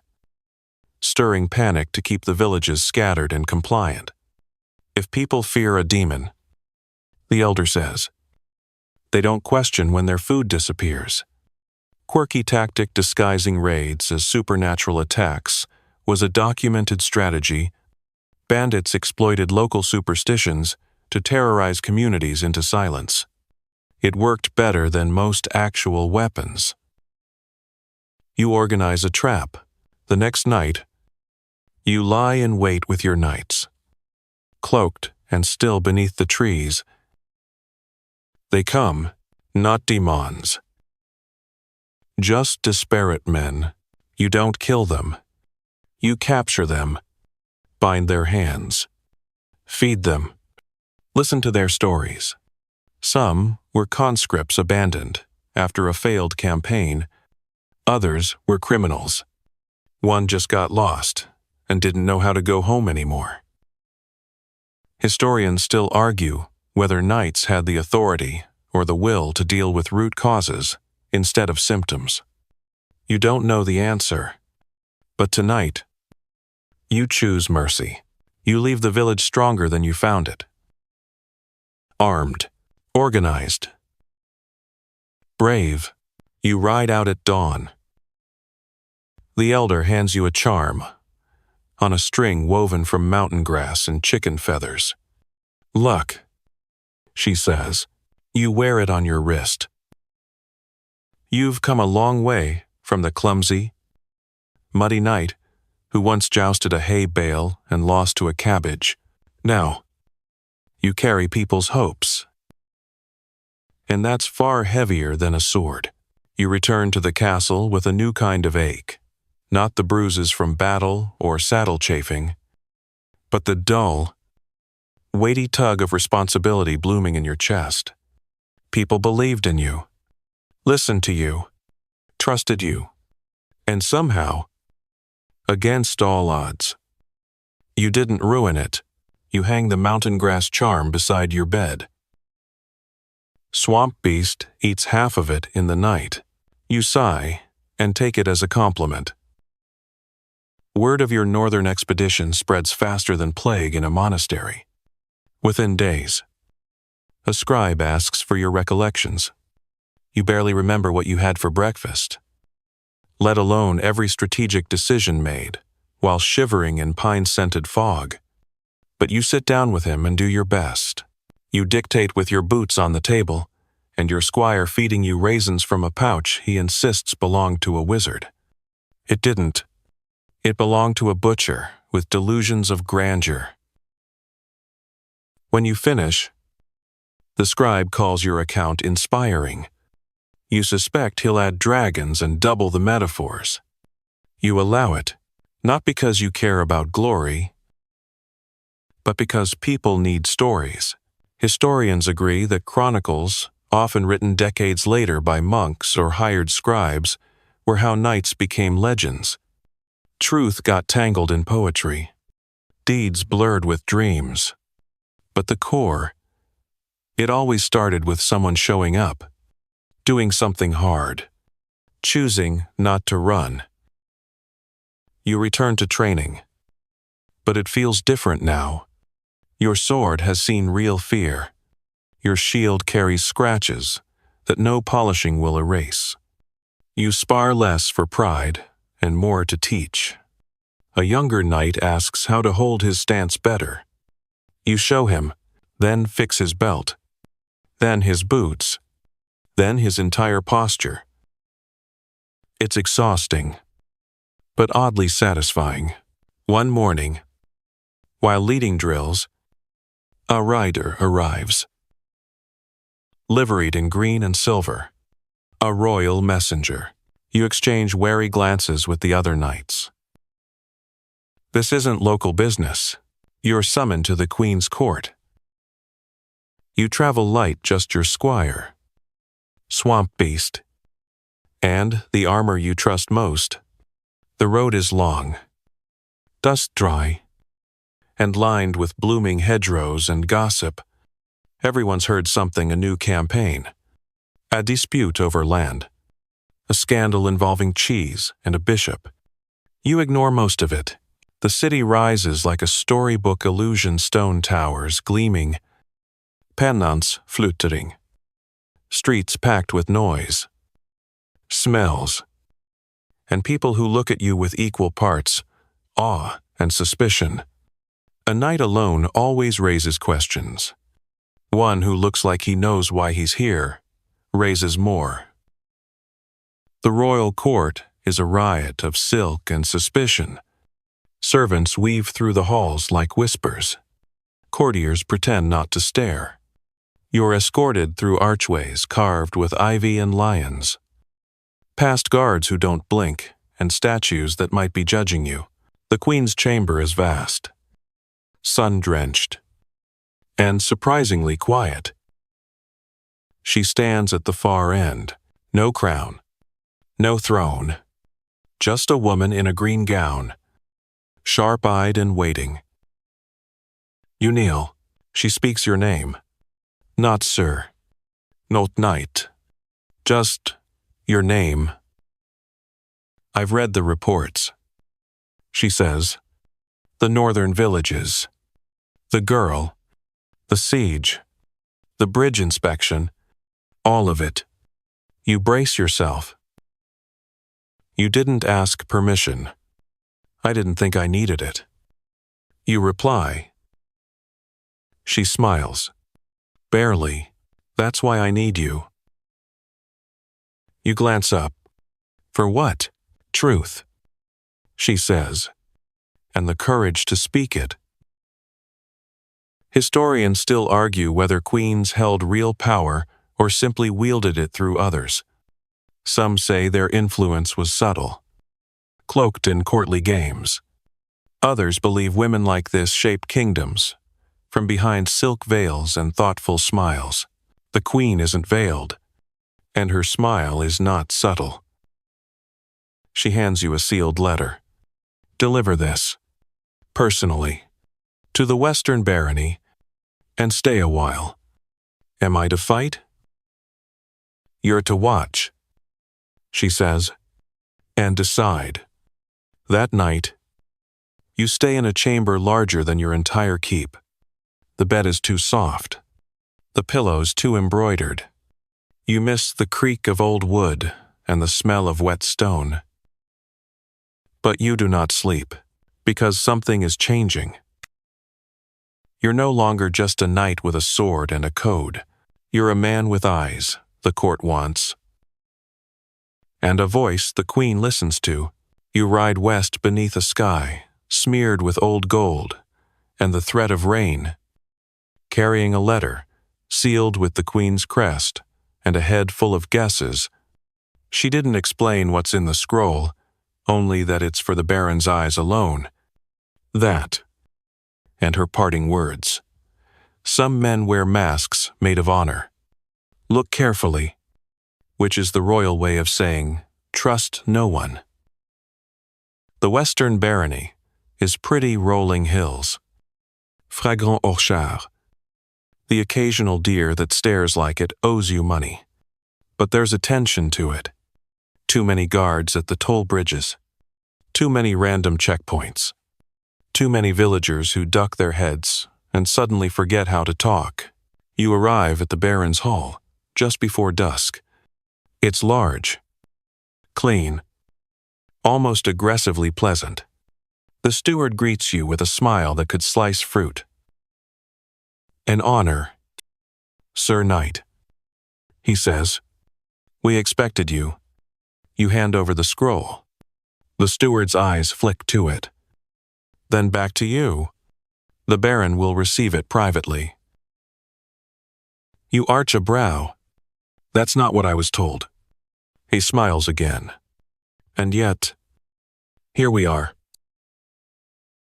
They give you a guest room that smells faintly of lavender and control. You don't sleep. Not just because the mattress is too perfect, but because your instincts are pacing. In the morning, you explore. With the kind of aimless politeness that makes people nervous, you find the armory well stocked. You find the granaries less so. You find a bruised boy sweeping the courtyard who flinches when a guard walks by. You take a walk outside the walls and speak to villagers. They speak carefully, but a pattern emerges. Crops taken for protection tithes. Disappearances. Strange fires blamed on wolves that leave too human-sized footprints. You return to the hall and tell the steward you'll be staying a few more days. He says nothing, but his eyes narrow. Historians still argue how much power individual barons wielded in the late medieval period. Some ruled like miniature kings. Others played double games, loyal to the crown in public and lawless in practice. Many walked that line so well that only a queen's direct eyes or yours could see the truth. That evening, at the feast, the baron finally appears. He's broad, smiling, dressed in fur and confidence. Sir Knight. He booms, lifting a goblet to honor and loyalty. You toast him with water. The conversation turns to politics, grain shortages, banditry. You ask soft questions. He gives hard answers, all polished, all rehearsed. Then he says, "It's good that knights like you keep to the roads. Keeps people obedient." You pose. Obedient you echo. He leans forward. Fear is a cleaner tool than taxes. And there it is. The mask slipping. Later that night, your squire wakes you. Something's wrong. He whispers. They moved the horses. You're up, armored, and outside in minutes. Swamp Beast is gone. So, is your spare gear? A clear message, don't overstay. You find the stable boy, same flinching kid from before, and slip him a silver to talk. He tells you everything. About the guards, doubling as raiders. About how the baron has been borrowing food meant for crown supply chains.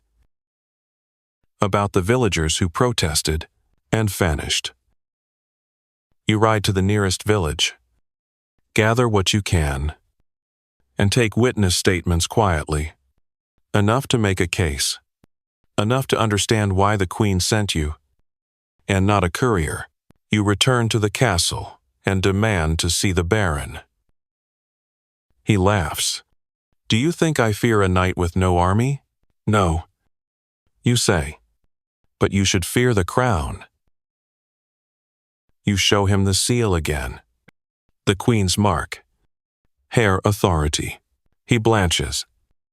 Ever so slightly. You can run. You add. Or, you can answer. Historians still debate the extent to which individual knights could act as the moral instruments of the state. Some believe they were just pawns. Others argue they were the hidden daggers of royal reform. You don't know if you're a dagger, but you are sharp enough to draw blood. The baron folds, not publicly. Not yet, but the message is sent.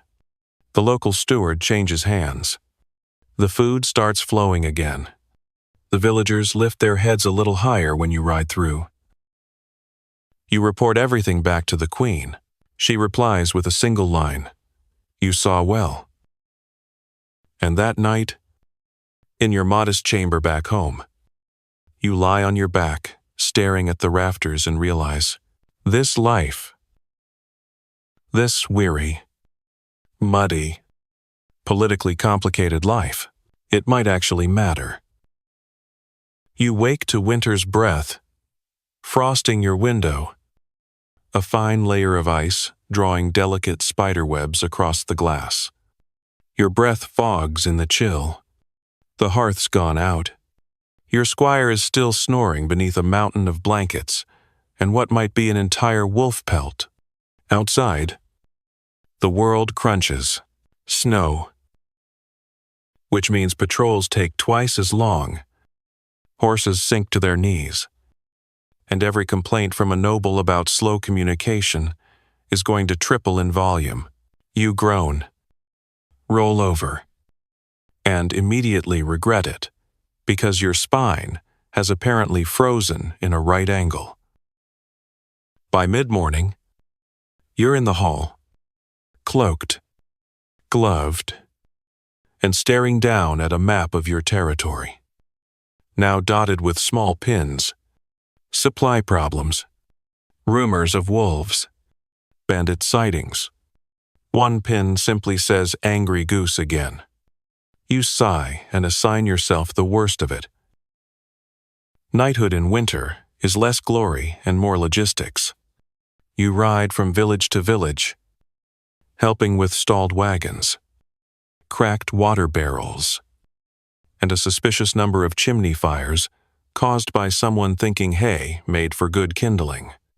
Spoiler, it doesn't. One evening, while thawing beside a blacksmith's forge, a girl tugs your cloak. Are you the knight? You blink. Technically. She hands you something, a small bundle wrapped in cloth. Inside is a carved wooden figure. It's crude, rough, and unmistakably you. Or rather, a heroic version of you. Broad-shouldered, fierce-eyed, possibly taller, for luck. She says, Mom says you don't scare like the others. You want to say something wise, but instead, you just nod and whisper, Thank you. The next day, you tie it to your saddle, right beside the turnip duck. By midwinter, the cold bites so hard, your armor creaks when you walk. Your fingers are never truly warm. Your horse has learned to hate snowdrifts, but the villages stay supplied. Fires are lit. People see you and don't look away. They smile. That's new. One night, riding home through a frozen forest, you see lights flickering through the trees, torches moving in the wrong pattern. You approach silently, hand on your sword. 5 riders. No livery. No sense of direction. They're circling a wagon stuck in a ditch. You draw closer and see the passengers, 2 elderly peasants, clutching sacks and each other. Their faces are pale with fear. You call out. The riders spin. One charges. You let him. You sidestep, twist, and disarm him with one sharp motion. The others hesitate, then flee into the trees. You kneel beside the old woman. She's shaking, not from the cold. Her husband grips your arm and whispers, They said they were tax collectors. They weren't. You escort them all the way to the next village. Warm food, safe beds, a fire so hot it stings your cheeks. The villagers offer you cider. You drink it too fast and forget the feeling in your toes. Historians often record battles, but rarely these quiet moments, these nights in barns, these roadside fires, these acts of invisible courage that no one sings about. But this is where knighthood lives, in frost-bitten fingers passing out bread.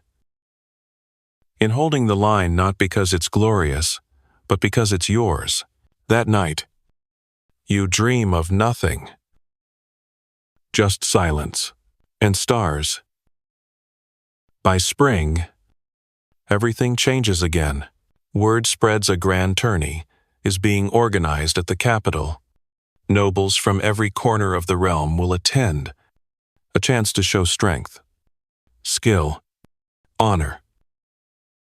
You're invited, not ordered. Invited. You consider declining. Then, remember, Lady Isabel's voice sharp. Dry? Interested? Maybe you should be there. So you prepare. Your armor is cleaned. Your gear checked. Swamp Beast is bribed. With an apple soaked in honey. You don't expect to win. You expect worse politics. And you're not wrong. The tourney field is crowded. Colorful. A blur of banners and gossip. Knights in gleaming plate polish their egos beside their lances. Heralds shout names too long to fit on scrolls. Everything is grand and ridiculous and loud. You ride out. People cheer. Not loudly, but enough. Your first match is quick. The second, grueling. The third, dirty. Your opponent cheats. The crowd sees it. The judges pretend not to. You dismount anyway. No drama. No speeches. Just principle. Quirky note knights were supposed to lose with grace. A sore loser could be fined. A gracious one remembered. Later, as you sit, nursing a bruised rib, and sipping something herbal that might be mostly wine, someone sits beside you. Isabel. You still can't dance. She says. You grin. But I can fall with style. She leans in. They're watching you. The other lords. The queen. Even my father. You glance sideways. And you. She meets your eyes. I've been watching since the goose. And suddenly, the bruises matter less. Because win or lose, you're here, at the table, in the story, and somehow, that's enough. You stay longer in the capital than expected, not because you crave the court's affection heavens. No, but because there's suddenly meetings, with advisors, with stewards, with knights who've decided you're trustworthy enough to confide in, or political enough to manipulate, or possibly both. You've become a curiosity. The mud-born knight who stumbled into influence, face first and unfashionably honest. You get used to the whispers and the wait. Each day, more scrolls land on your table, requests for judgment, for mediation, for reports from places you've never even heard of. One is a dispute over fishing rights between two villages who both swear the other is employing trained otters to cheat. You do not laugh. Openly, you write back with a suggestion to build a shared dock and install an impartial otter inspector. That one makes it into the royal records.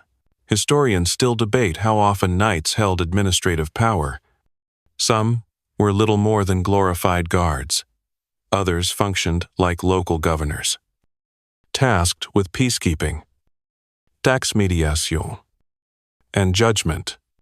You're discovering it's less about swords and more about people who want to stab each other less.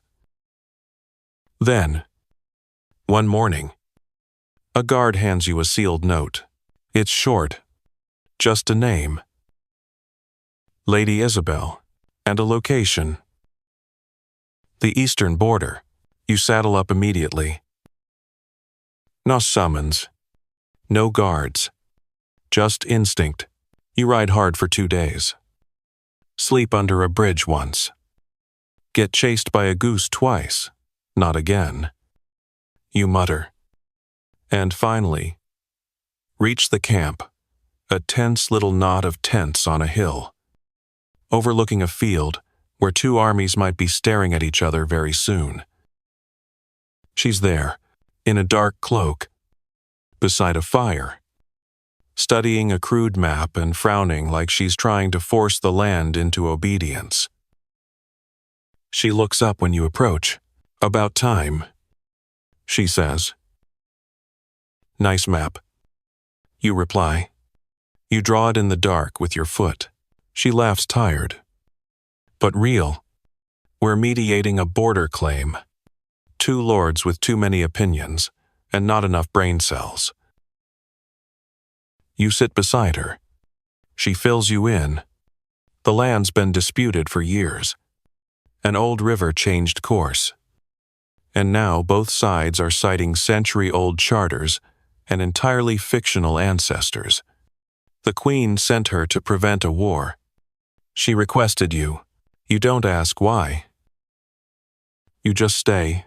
The next few days are a parade of absurd negotiations. One lord insists his family spoke to a mountain spirit who promised them the valley. The other claims divine squirrels drew the correct borders in the dirt. You keep a straight face.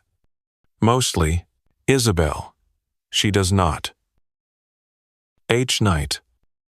You debrief over bread and broth. She leans closer. You start to finish each other's sentences. There's comfort here now. Something quiet and sharp and unspoken, until one morning she says, "Would you ever stop?" "Stop? What? All of it?" You stare into your bowl, because you have thought about it. A small keep. No politics. A sleepy river. Horses that don't bite. Bread that doesn't taste like strategy. Maybe, you say, if it was the right time, or the right reason. She doesn't press. But her fingers brush yours when she passes the water flask. That night, after a particularly shouty round of diplomacy involving a chicken-shaped banner and a broken stool, the two lords agree to meet you in private. You walk them through a new plan. A joint stewardship, rotating access, a shared patrol. You don't use fancy words. You speak like a man who's seen fields burn and knows this patch of dirt isn't worth 20 corpses. They agree. Reluctantly, but it holds. Historians argue whether border treaties in the late medieval period were truly effective or just temporary illusions. You know this much. Sometimes peace is about paperwork and showing up and making people believe you mean it. The next morning, Isabel's packing. You help her tie down her saddlebags. She turns. "I have one more request." You raise a brow. Another border squabble. Do I need to duel a river spirit this time? She smirks. "No. I need you to come back to court with me. Back to politics. Back to me." The air stills. You don't joke. You just nod. Because the truth is, you've been circling this moment for months, since the goose, since the siege, since the dance where you stepped on 3 feet and still got asked for another. You ride together. Slowly, no rush. For once, you have time. Back at court, the Queen calls you in. She thanks you, promotes you, offers land, but that's not what sticks. What sticks is what she says at the end. You've made a mess of being a knight in all the right ways. You bow and grin, because you have. And you're not done yet. Spring returns in full bloom. And with it, a kind of clarity. The air smells like damp earth and new beginnings. Your armor no longer squeaks when you walk, mostly because you've stopped wearing it everywhere like a nervous hedgehog. Now, it hangs polished in your chamber. Waiting. A tool. Not a crutch. You've been granted a small estate just outside the capital's stone walls. Ivy-covered arches. An orchard that produces more bees than apples. And a kitchen staff, deeply confused, that you sometimes help with the dishes. It's not grand, but it's yours. You even have your own chair at council meetings now, with a cushion. And yes, you made sure the chair squeaks slightly when certain pompous lords sit down. Court life is still exhausting, still full of masks and maneuvering. But now, you wear yours with intent not to deceive, but to disarm.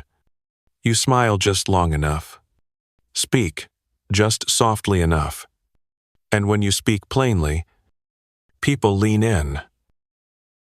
Historians still argue whether knights in royal service became too political, too distant from the mud and steel that shaped them. But you've found a balance. You visit the villages. You write the reports. You listen when no one else bothers, and you've begun training others. Not in the art of war, but in the art of not being terrible. How to defuse a mob without drawing steel. How to read a harvest ledger without falling asleep. How to win a duel without stabbing someone in the knee unless absolutely necessary. One of your students asks if knighthood is about glory. You shake your head. It's about showing up. You say, even when you'd rather be anywhere else. Another student asks about the time you got hit in the face with a roasted duck.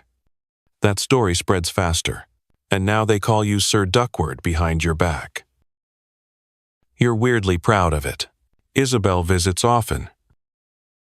Sometimes she stays for days, and sometimes she leaves with only a note left behind on your table. Don't forget to check the stables. I left you a surprise. It does not bite. Probably. You check. It's a baby goat. It does bite. One morning, she returns early from a diplomatic mission, with dirt on her hem and a smile so bright it erases your whole week of petty politics. She hands you a letter. You've been summoned again, she says. This time, by name, not rank. It's from the Queen. She wants you to oversee a royal project, an initiative to improve knightly training throughout the realm. Less emphasis on pageantry, more focus on real skills, real ethics, real people. You agree instantly. And for weeks, you travel, visiting keeps, listening to squires, watching sparring sessions. You sit with young nobles and grizzled veterans and ask the same question, what do you think a knight should be? The answers vary. But one squire, barely 12, awkward and brave, says something that stops you cold. They should be someone you can trust when everything's gone wrong. You write that down. You put it in the Queen's report. And you whisper it to yourself later, lying awake under unfamiliar stars, because that's what you've become. Not a hero, not a legend, but someone people trust when the world goes sideways. Quirky addition. 1. Keep you visit trains its squires by having them walk geese daily to build patience. You laugh until one goose stares you down. Traumaresurfaces. Back in your estate, you hang a new tapestry, not of battle, not of banners, but a stitched scene of a road winding into mist, lined with villagers, each holding something bread, a lantern, a tool, a book. You don't know where the road ends. But that's the point. One night, you're in the orchard, the baby goat chewing your boot again. When Isabel joins you, she sits in the grass, cloak pooling like wine, I'm staying, she says. You blink. The night. No, I mean here. I'm tired of riding out alone. Tired of always coming back to a cold room. You smile slowly. I've got blankets. You offer. And suspicious cider. She rolls her eyes. And someone who never quite figured out how to dance, but still wants to try. She leans in. You meet halfway. Historians still argue whether knights ever truly found peace if those trained in war could ever feel settled. Still. Safe. But in that moment, with the stars blinking overhead and a goat nibbling your future, you believe in the possibility. You've walked the hard path. You've worn the iron. Now you rest. Not forever, but for a while. Because the world still spins, still stumbles, and when it needs you again, you'll show up. The seasons cycle on, and you learn to measure time, not by campaigns or court summons, but by the quiet cadence of a slower life. In spring, the orchard blooms again, less chaotic this time. You've actually figured out how to prune without declaring war on the trees. The goat has a name now, Sir Chomsalot. He doesn't respect it. Or you. But he's family. Your squire, no. Former squire. Now, a newly minted knight writes from the southern provinces. He's training squires of his own, and insists he only hits them with the practice sword twice a day. Maximum. You pretend to be stern, but your grin is impossible to hide. He even includes a carved duck. You don't ask why. You just hang it next to the original one. The Queen still sends the occasional letter, updates, invitations, requests. You help when asked. Quietly, strategically. No parades. No banners. Just solutions. You've become the person people call when the mess is big. The stakes are high, and diplomacy needs a bruised smile and muddy boots. One night, a merchant caravan rolls in late. Their horses are spooked. They speak of shadowy figures in the pass, something moving in the dark. You don't suit up.